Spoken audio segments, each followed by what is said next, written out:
Great. So first off, thank you everyone for joining us today for the latest in our ongoing series of informative seminars designed to help keep you up to speed with the latest and greatest in the world of Autodesk applied software and our large network of business partners across the country. We thank you for taking a few minutes out of the day today to join us. I am Jeff Pearson.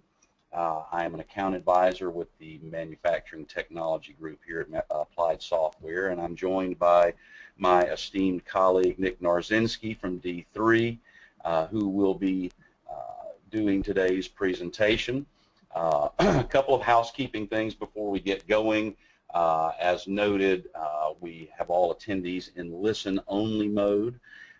We will be taking questions, so throughout the presentation, if you do have a question, you'll notice the question pane there in your GoToMeeting menu. If you'll type your questions there, we've set time aside at the end to handle those, and we will take all the time we need to answer questions and address anything you have towards the end of the broadcast. Do want to bring your attention to our Live Lab Learning portal. This is a great repository of information on our wide-ranging training offerings for all things Autodesk. You will find training sessions there for virtually all industries that Autodesk serves, with a vast amount of detail regarding syllabi, scheduling, cost, and so forth. Any questions, issues, or concerns that you may encounter as you peruse our learning portal, feel free to reach out to myself, Jeff Pearson, and I'll be happy to get whatever information you may need as a follow-up. I want to bring to your attention as well a very important event that's happening a week from today, next Tuesday, at the Woodruff Arts Center in Atlanta. Applied Software and Autodesk are hosting a free event centered around the future of making things in manufacturing. We look forward to having a number of industry experts here. We'll have a general session, an executive roundtable breakout, as well as a user roundtable breakout. And this will be a great opportunity not only to get some insights into things forthcoming within the world of manufacturing, but also to network with some of your peers around the Southeast. So far, the attendance looks to be pretty exceptional. So this will be a great event to learn what's going on, what the future looks like, what the roadmap is for Autodesk, and take that back home with you and put it into operation at your various businesses. So we look forward to seeing you there if you can attend. And again, any questions or additional info, feel free to reach out to us. We'll certainly provide whatever info you need there. Next slide, Nick. A couple of other upcoming webinars in our continuing series. The benefits of a maintenance subscription and Autodesk accounts. This is an informative webinar that just kind of brings you up to speed on all the benefits of Autodesk maintenance subscription and any details, issues, questions regarding your Autodesk accounts. That is next Tuesday at 12:30. And then in July, one of our most popular webinars centered around simulation and all of its various forms and fashions, at least as much as can be condensed into a 1-hour webinar. You'll find information on all of our webinars on our website, and again, any specific questions I'm happy to address for any of you on these upcoming webinars. So, with that said, I'm going to turn the program over to Nick Narzinski, and we will dive into a much anticipated topic. The turn mill operations for Inventor have been a widely anticipated release, and it is here and available now. So we're excited to bring this to you today. Again, any questions you have, hit them in the questions pane, and we'll be sure and get those addressed as we move forward. So with that, Nick, I'm going to turn the floor over to you. All right, thanks, Jeff. As Jeff mentioned, my name is Nick Narzinski with D3 Technologies, and today we're going to take a look at turning and turn mill operations and setting up parts inside of Inventor HSM. So here is a turning part that I have. And if we take a look at the model itself, So it's just a part file. And there's only one feature in here, actually. We just have one sketch. I sketched it up, dimensioned it. I used a center line for the center of my part. The advantage of doing that is when you dimension it out, you can dimension 2 diameters if you go to a center line for your center. It automatically will convert that to a diameter dimension instead of what would be a line-to-line or radius dimension. So there's a little tip and trick there in the modeling side. Once you get that done, we're just going to finish the model. And I want to go through this part first because it's kind of simple and just kind of show you the workflow of how to set up a part, how to add your operations, pick your tools, do all that, and then doing a setup sheet, simulation, and post it out. And then we can get into some more advanced things like turn mill or indexing. So with that, you'll notice on my browser up here, so here's your 3D model, then you have your CAM tab. This is going to include all of the HSM operations. We have 2D milling operations. That's part of the HSM Express package. 3D milling is the next step up. So with the Inventor HSM, the middle of the line package, you actually get the 2D milling panel, the 3D milling panel, as well as the turning panel. And then the Pro version includes Inventor HSM Pro includes multi-axis milling as well. So the first thing we're going to do is set up the job. So the setup is going to define what stock we're starting with, as well as the type of operation or the type of machining we're doing. And then we're also going to set up the post-processing. So first thing to do is I'm going to set this to turning or mill turn. And then with that, it's looking for the axis. So I'm going to go to an ISO view here so you can see a little bit easier what's going on. So right now, it doesn't know where the center of the axis is. So I'm just going to select any cylindrical surface, and that's going to rotate our stock to be in line with our part file. And you'll notice right now my work coordinate system is on the front of the part, so I'm going to keep that. We got stock front for the origin. And let's go back to the side view here. It's always a good idea to define what model you're programming. If you had this in an assembly environment, or maybe you had your chuck modeled up as well, you can define that inside of here to take that into account for collision detection as well. So once you have all that defined, then you can orient your X and Y by clicking the arrowheads here. But then we're going to move to the stock tab, and here's where we define our stock. So there's fixed cylinder, relative cylinder, and then you got some tube sizes, as well as from solid. So if you want to model up your starting raw stock, you can actually do that and select that as your stock. But we're going to do fixed cylinder size, and so I'm going to use 2.5-inch diameter stock. I'm going to start with a 5-inch bar or piece, and let's go off the front by about 100 thou. So now I got some room to grab onto our stock. Actually, let's add it a little more. Let's make that 5.5. That way we've got enough to grab it inside the chuck as well as part it off. And then the last tab here, this is your post-processing tab. So here you can set your work coordinate offset. And we're going to OK that. So now we have our job set up. And first thing I'm going to do is face off the material on the front that we have here. So we got 100 thousandths on the front. I'm going to come up to turning panel. And there are some operations down here. If you ever want to keep this menu open, just hit the pin here, and it'll hold that menu open for you. But I'm going to do a facing operation, come into my tool library. That's the first tab here. So we're just going to work left to right. Opens up my tool library. I already have the parts in here. So we got a grooving tool as well as a turning tool. If you ever want to come in here and create a new one, you can do a new turn tool. Select the insert type. So we got all different types of inserts, and then you can add your different angles and reliefs. Your holder geometry, you can set that up as well, whether it's general turning, you have boring bars, we have all the different types of holders as well. So you can find all that, OK it, and it'll create that tool for you. But I'm going to use my defaults that I have set up here. So I got my CNMT. I'm going to select that, and they really did a really good job in the software at giving you good starting defaults. So for facing operations, most of you might be familiar with the milling side of the software. You can literally just select your tool and hit OK. That's going to create the number of passes necessary based off the diameter of the tool and the width of the part.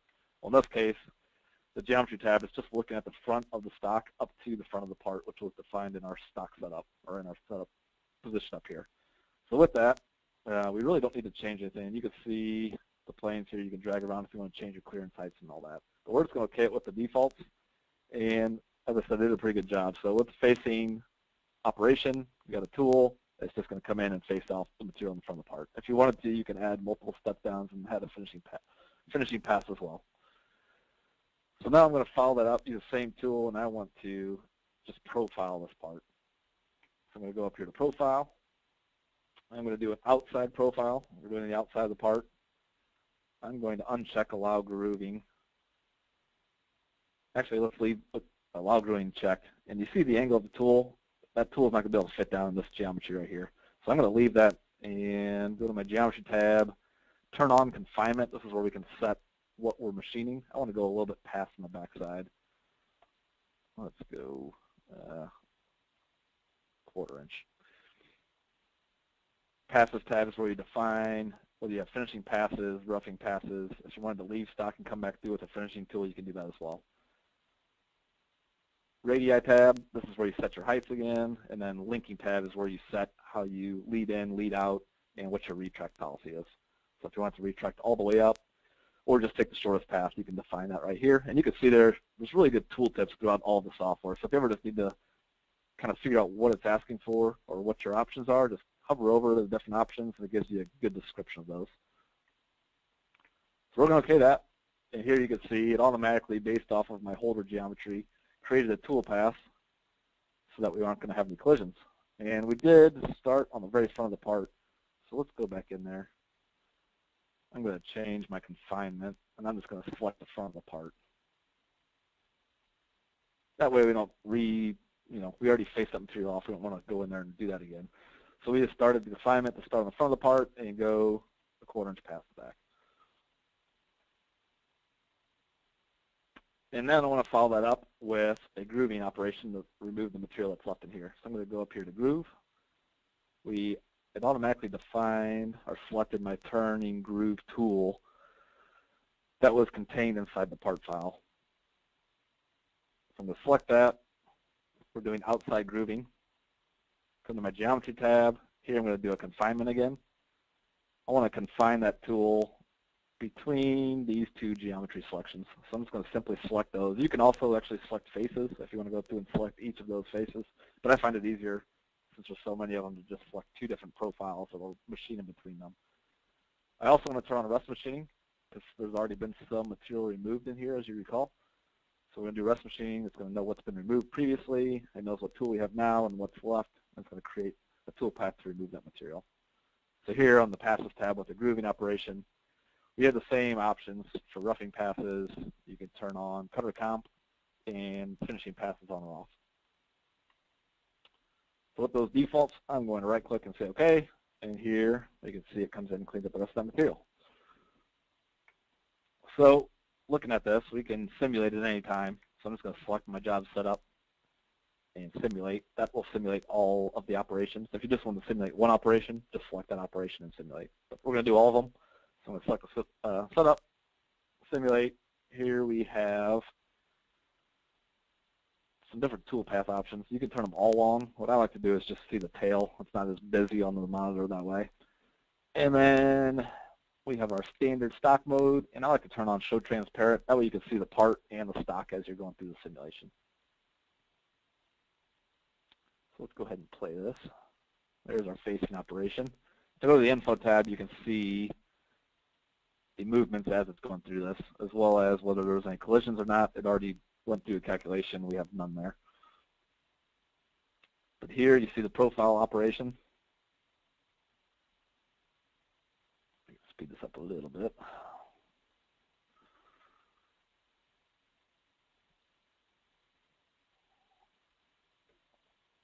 So that's running through. You can also look at the statistics tab. This gives you a breakdown of the entire job. So we're looking at about 4 minutes and 20 seconds for this so far. And those are pretty accurate. I'm not going to get into it in this demo, but there is a way to add your rapid movement speed, so that calculation is almost exact to what it is. The only thing it doesn't know is your tool time change, but you can actually add that information as well. So it knows how much time it takes to change your tool, and it knows what your rapid speeds are, and then the feeds and speeds on the tool itself, it gets you pretty close as far as your machine time. So if you use this recording tool, that could be a great advantage for you. So with that, we ran through our simulation. I'm going to go back to the display tab. The colorization right now is based off of the tool, so that's why you get these different colors. Then there is a box here for show part comparison. If I check that box, it's going to run through another calculation right now to see what's been machined versus what we had modeled. So if there's any blue, like we have back here in the tail end of the part, that means there's still material left to remove. Any gray means we machined to the model. So here we're looking pretty good. We're gray all around. The only thing we have left is we need to part that part off. So let's go ahead and close that simulation. And we got our job set up here. The last thing I want to do is part that off. So I'm going to use the same tool. And again, they did a great job with the software defaults. I'm just going to right click and say OK. And it's going to create a tool to come to the back end of the part and part that off. So running through quickly again on the simulation. We can hit play there. I'll speed this up.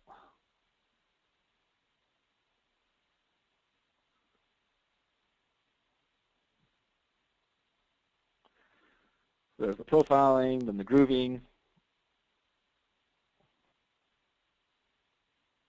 and then last but not least is to come through and part that part off. There we go. So that was pretty quick and easy. We got that one done. It's calculating right now because we still have the box checked for show part comparison. So we see there that we have an all gray model. We machined right to that part. So our pawn part is done. Ready to go. You can save that. A couple things I didn't note. This is integrated CAM, so all of those tool paths and tools are saved directly to our part file called pawn. So there's no importing or exporting. If I was to come in here and with integrated CAM, update any tool paths or update any dimensions and come to my sketch, maybe we want to make that part a little bit longer. Let's change that to 5. So we extended the entire part, finished that. It grew my model. If I go back to the CAM environment, we get some red X's here on our part file. All I got to do at this point is select the setup and choose generate, and it's going to update all of my tool paths to my new geometry. So you might need to change your stock size so you have a little bit something else to grab onto. So I'd probably come in here and change the length of that stock to, let's make it 6.5. Okay, that. Update our tool paths to my new stock size. And there we go, that looks a little better. So quick, easy, integrated CAM, updating our tool paths. We're not having to go through re-import, re-export. All of it's done within the same window, the same interface, so we're not having to learn 2 different types of platforms. They did a really good job with the interface. So that was a simple turning part. Next thing I want to look at is turn milling. So here we have a castle piece. And you can, so I already have a job set up here. You can see the job set up. You can mix and match our milling operations with our turning operations. So in the case of the end of the part here, we want to come through and mill out these cutouts for the castle. So with that, I'm going to use a 2D pocket to go in and cut those out. So that's where we're going to mix and match our turning and milling operations. And then that's all going to be handled in the post. So let's take a look at, the first thing I want to do is just face it off again. So I'm going to come in here, do a facing operation, come to my tool library. And notice the workflow is very similar for every turning operation. It's always a tool in the first tab, geometry, set your heights, enter how you're going to cut the part, So your step over, how many passes, and then the last one's linking, so how you enter and exit that part. So first tool we're going to select is our facing tool. And again, I'm just going to right click and say OK. It creates our facing operation. Next thing I want to do is profile that part. I'm going to call it to a profiling operation. Go to my tool library. I'm going to use the same tool. Select that. Go to my geometry tab. Confinement, we're going to go a little bit past the back side of the part, so I'm going to put a 10 millimeter offset back there. And I'm going to jump back to the tool tab here real quick. I want to come back through later on and groove this out with the grooving tool, so I'm going to uncheck allow grooving. And it's going to create a straight profile for my profile here, and I can come back and groove that out later. Passes tab, we're going to keep finishing on, roughing passes on. Oh, looks good. Okay, so there we go. We got our profile. We did leave a little bit here and a little bit down here. So I'm going to follow that up right now because I want to remove this with that tool that I used. So I'm going to right click, go to create derived operation, turning, and I'm just going to do another profiling operation. So let's carry it over my tool, as well as, you know what, I don't want that tool actually. That's the tool that I want. There we go. Come in there, go to my, and I want to allow grooving on this one. Go to my geometry tab, my stock, I'm going to redefine as these areas right here. I'm going to leave that to 0. As far as my tail offset, right click and OK that. So we're going to come through and clean the rest of that up. And I'm going to do the same thing. I want to clean the rest of this grooving up. So I'm going to select groove. It automatically defaulted to my grooving tool with that operation. So we got turning groove here. I'll select that. Go to the geometry tab. Turn on my confinement again. This time I'm just going to go between this part of my castle and this part of my castle. So we're limiting it to what was left behind from my previous operations. I can also turn on this machining again. It knows what's been removed up here already. So it's only going to clean up what was left behind. Right click, OK that one. What do we have left? We got a hole in the center of the part. And we still need to part off the backside. And then we also have the milling for the castle on the inside. So first thing I'm going to do is drill that hole. Let's go up here and do a drilling operation. So here's where we're mixing those turning operations with our milling operations. Go into my tool library. I'm going to use my 4.2 millimeter drill. Now, another neat feature of the software. Let's cancel all this. While you're in the middle of that drilling operation, maybe I forgot what size hole it is. I can come up here and hover my cursor over it, and it will tell me in the bottom left corner of the software as my cursor is over any cylindrical surface what the diameter is. So I can see there that hole is 5 millimeters, or like right here, it's 25 millimeters. So that's a neat feature of the software. You don't have to get out, do a measurement, come back to it, pick your tool. I can do it right in the middle of the operation itself. So I'm going to select my 4.2 millimeter drill bit, select my hole. It automatically goes to the bottom of the hole, which is what I want. My cycle, I may do a chip breaking, partial retract, remove some of those chips. So there's our drilling cycle. They actually had, for this one, the tap inside there, so I could follow that up with the derived operation. Drilling. Just change my tool to that tapping tool. I'll select that. It carried over my whole face, so I don't need to reselect. Cycle, I will change that to right-handed tapping. And that will post out a tapping cycle 4. So we got our drill, our tap, and then last thing I'm going to do is, second to last thing is to mill this out. So the way that works, our Z is already in the right direction. So for this one, it's fairly easy, straightforward, but I'm going to select 2D pocket here. And I've got a 2mm end mill that I'm going to use to come here and clean that up. So I'm going to flip to look at that face. And Geometry tab, I'm going to define what I want to cut here. So I'm going to select this face, this, this, and this.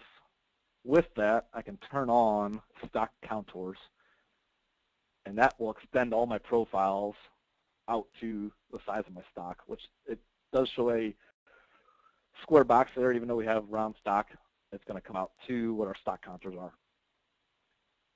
So if I wanted to, I could project the outside circle and use that as my stock as well. I'm just going to keep it at stock counters here. My heights, I don't need to come all the way down to the bottom of the part, so I'm going to select, let's see here, bottom height is my selected contours. Top height, I'm going to select stock top. So that's going to start milling where the stock is and then machine to my selected contours, which is the bottom of that pocket right there. So my heights look good. You can also drag and drop these around. If you want to change like your clearance, you can kind of just do it visually. Since I've already faced that material off, maybe I'll move it down just a little bit closer to the face of that part. Under your Passive tab, you can define your step over, your step down. Let's add some multiple depths. I want a finishing step down of 0.02. Let's make 3 step downs. And let's do a maximum of 2mm. Let's see what that gets us.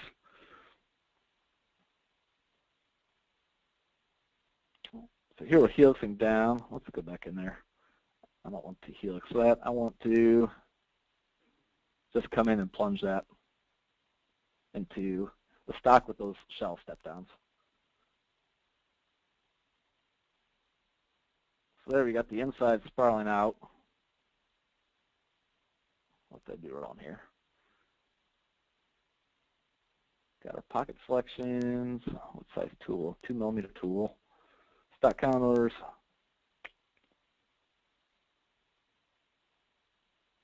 Let's change that back to 0. Oh, I've got stock to leave checked. I want this to be a finishing operation, so I'm going to uncheck stock to leave. That way we're not leaving any material behind. And you can turn on finishing passes if you want. That'll allow you to integrate your cutter compensation. Ooh, one more thing, linking. I bet you it's not going in those because it's trying to link out. So let's turn off our lead in and lead outs. That was a little better. So we're coming in, milling out those parts. So how is this controlled? This is all being translated inside your post-processor. So once you're done and your operations, actually there's one more I want to do is part off the back of this part. So I'm going to select parting operation and okay that. But once you're done, select your job setup. We can simulate this out real quick.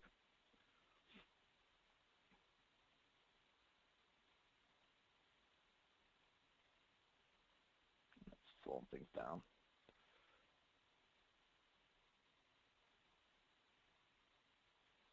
Here's a profile operation.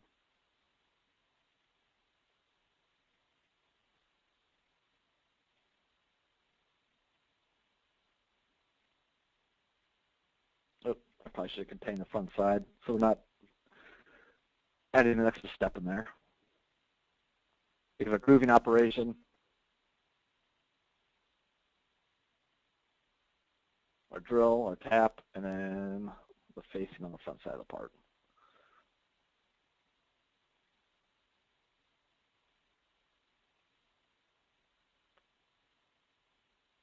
So there you saw the tool path there. It automatically went down step by step into the center of the part. Now it's just going back and forth on my cutouts on the sides of the castle.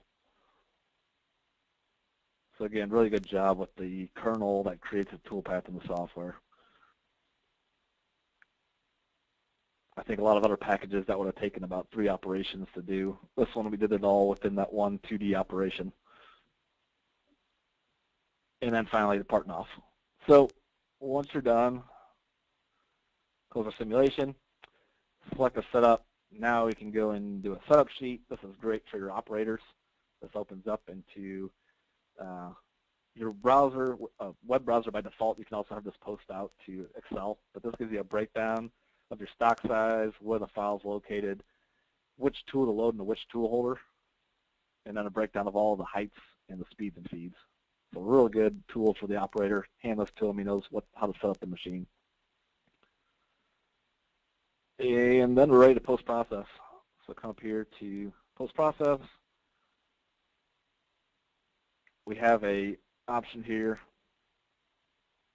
to decide which type we're doing. We'll do a Haas mill turn. There are some parameters that you can change manually right here, but everything else you can change inside the post processor itself. Our posts are JavaScript, so we can literally make just about any changes you might need for your machine. But like I said, there are some down here. Once you've got all those parameters set up, go ahead and select your location, give it a name, and this will open up into Inventor HSM Edit. It's a copy of SimCode that also comes with the software. So you come in there, you got color-coded, high-speed movements, cutting parameters, tool changes.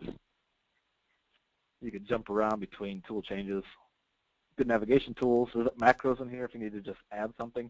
You can just double-click it, it will throw it into your post. You can also do transmission if you have DMC set up. You can send that out to your machine from here. And you can also do a backplot. I don't know if I have this set up. Okay, yeah, it is set up. So you can run through a simulation directly off the G-code as well.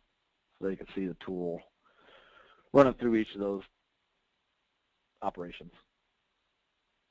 So another good double check for yourself, running directly off the G-code. Once you're done, save that, and you can run it in your machine. And again, with this integrated CAM, if you ever need to make changes, simply come back to the file, edit whatever geometry or sketches you need to, and all your toolpaths are going to update to that new geometry. Jeff, do we have any questions so far? Yes, sir. As a matter of fact, we do. The first one comes from Kenneth Kelly, and this one is pretty straightforward. You know, we've talked about turning and milling machines, but does any of this work with CNC plasma cutting machines? Great question. Right now, we do not have it with plasma. You can finagle the post to work off of like 2D operations. You can select contours and do that. But my guess would be with plasma, you're going to want some type of nesting capabilities, which we don't have nested in here yet. But I know the development is working on that. It's not a secret anymore, but Autodesk bought Majestic's TrueNest software, I want to say about 8 months ago, and that's been in development to integrate that into Inventor as well. So we will have nesting capabilities, and with nesting, they're going to have, my guess would be some water jet or plasma type of operations as well. So not yet, but I would keep your ears open for that. Do we have it? Yeah, great question. Thank you for that, Kenneth. I know it's always, you know, a little tricky scenario, but do we have, you know, any feel for, you know, will it be within Q3? Or you know, by the end of the year? Do we have any idea of timing? I haven't been given any time frames for that. I would, if I had to guess, I'd say within the year, but I really don't want to. I don't want to say something because I don't know for sure. Yeah, sure, I understand, and I know that's a difficult one to answer. As we've spent so much time in the software industry, we know development and release dates are always a moving target, but we just want to try and give Kenneth some type of idea if it was imminent or, you know, still in the queue. Yeah, I will say this. They've really ramped up their development. In fact, if you go to their website and you look at their products, downloads, you can see here they've started giving out development releases. So they've already been giving out updates for the software every 6 to 8 weeks. They've also recently started with the 2016 release. They've started giving out development releases. So these they're giving out. June 11th was last week. The one before that was May 21st. So every 2 to 3 weeks they've been giving out development versions that are showing different new features that they've added, different things that customers have asked for. So they're really, I mean, they do value customer input, and like you've seen how it works, so they really did make it easy to learn as well. So development is ramping up very quickly. That's all I'll say as far as time frame goes. Just to finish up on that, Kenneth, any feedback that we get, certainly I'm happy to pass along to you. Feel free to reach out. I'll make sure you all have my contact info at the end of this here, and we'll keep you in the loop on that. And certainly keep an eye on Autodesk website, as Nick suggested. A lot of good information comes out there, and your input is both needed and valued, so stay in touch with that. The next question comes from Roger Hooker, and thank you again for joining us on late notice, Roger. I appreciate it. Roger's question is there a CAM plugin for wire EDM? That's another thing. There is not for Inventor HSM. I will say that that is a little bit further down the road than plasma and water jet. So I don't want to talk dates on that. I know it's something they've talked about and they do want to do, but they want to make sure they get turning and milling down. And then I think the next roadmap is the plasma and water jet and nesting. Okay. So the short answer is it's somewhere in the development plan, but it is not imminent. Correct. Okay, got it. Thanks, okay, Roger. Looking down the line here, any other questions? That was all I see in our list.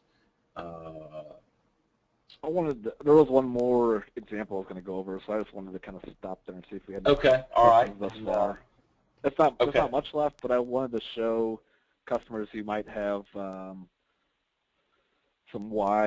Y-axis mill, or so you can come in on the side and cut some parts out as well. So here I have a part that's mostly set up. We got all the turning operations, so it's faced off. We got a profile operation. You got the center drilled out. Center drilled out with a bigger tool. Then you got an inside turning operation, so we're going to come in and turn the inside with a boring bar. Then we got some grooves on the back side to machine off that area in the back. So with that, what's left is we have this odd shape here. We got some holes on there to hold it down, and then we got a couple flats. So there's a flat there, and there's a flat back here. So I'm going to go to Tool ISO, and I just want to show how you can add operations on the side of the part as well. So far, we've only looked at adding operations in the front, which lines up. The Z is always pointing towards the spindle anyways. So to reorient that to post out stuff for rotation on your Y, so your C-axis, you can come into, so we got an active job set up here. I want to do a 2D contour on the front. I'm going to come up to 2D contour.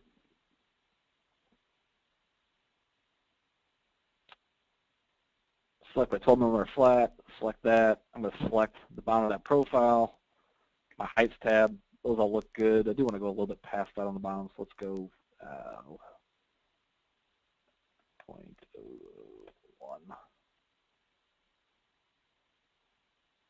That'll go a little bit past the backside. On your passes tab, we have finishing passes. Let's add 3 finishing passes. So there's your contour on the outside of the part. Now I'm going to come in on the side and add these flats. So I'm going to use the same tool. Let's do a 2D contour again. Now right now my tool is looking at the Z-axis off the front of the part. So to get around that, or in order to set this up, we're going to come down here on the Geometry tab, and this is only available when you purchase the 3D. Even though it's a 2D operation, you won't have this tool orientation unless you have the HSM package. But you select the tool orientation, and now we can reorient the Z-axis. I'm just going to select that flat, and it's going to post out a rotation on the Z, it's going to convert that for cutting on the Y. So we just select the surface. We want the Z, the spindle, to be turned on. It's going to, by doing that, it's going to turn that spindle on, and we're going to be able to cut that flat. So then I'm going to go to my geometry, select that. I might extend my tangent to about 10 millimeters. Let's come to the passes tab. That looks good. Linking, I might turn the links on and off. I just want to come down and cut straight through the part. Right click, okay, so there it is. So we got a flat on that side. So the post is going to calculate kicking out the code to do your rotations. And maybe I do the same thing on the other side. I can redo that, select geometry. We also have the ability to pattern things. So a lot of times we're going to have patterns around round parts. So maybe I'll come in, select that operation that we just created, start a pattern. And I want not a linear pattern, but I want a circular pattern, or you can even mirror it. Let's do a circular pattern, 360 degrees around the part. I just want 2 of them. And all I got to do is select an axis of rotation. So I'm just going to select my part file, hit OK. If I select that pattern, I now have that operation on that side and that side. So again, the post is going to handle the kick out for your rotations there. So once that's done, you can run through and simulate. We pretty soon here, we will have full machine simulation, so you can actually see the entire part rotate and see the tool coming in on the spindle and cutting. But right now, we are still with just a regular simulation with the tool moving on the part. But here's your turning operations.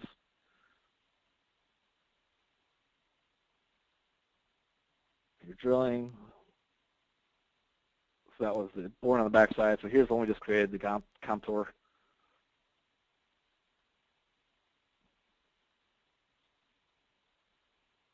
So that's coming through and contouring that part. And then last but not least, it's going to come through and machine the flats on the sides.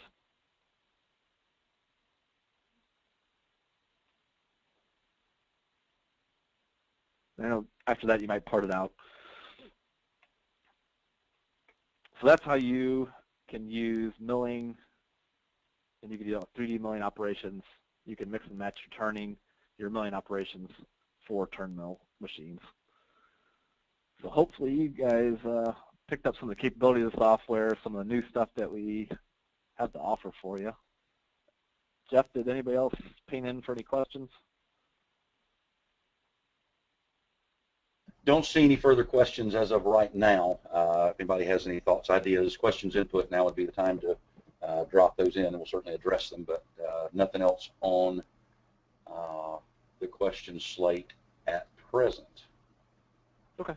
Yeah. If anybody does, feel free to email in. I can pull up Jeff and my email again on the slideshow. There we go. So there's Jeff's email, my email address, if you guys need to get a hold of either one of us about questions on the software or anything in general. We can set up another demo if you guys want to maybe take a look at something more in depth, geared towards what you guys do at your shops. Yeah, here we go. Let's see. What Steve Schramm does have a question here. I'm sorry I missed that, so let's address that for Steve really quick. Sure. Are there any plans in the future to have something on the 2D milling side? I don't know if I follow that. So what does he mean by on the 2D milling side? The HSM Express package? Yeah, I'm reading the question as written, but he just says, are there any plans in the future to have similar to this? Yes.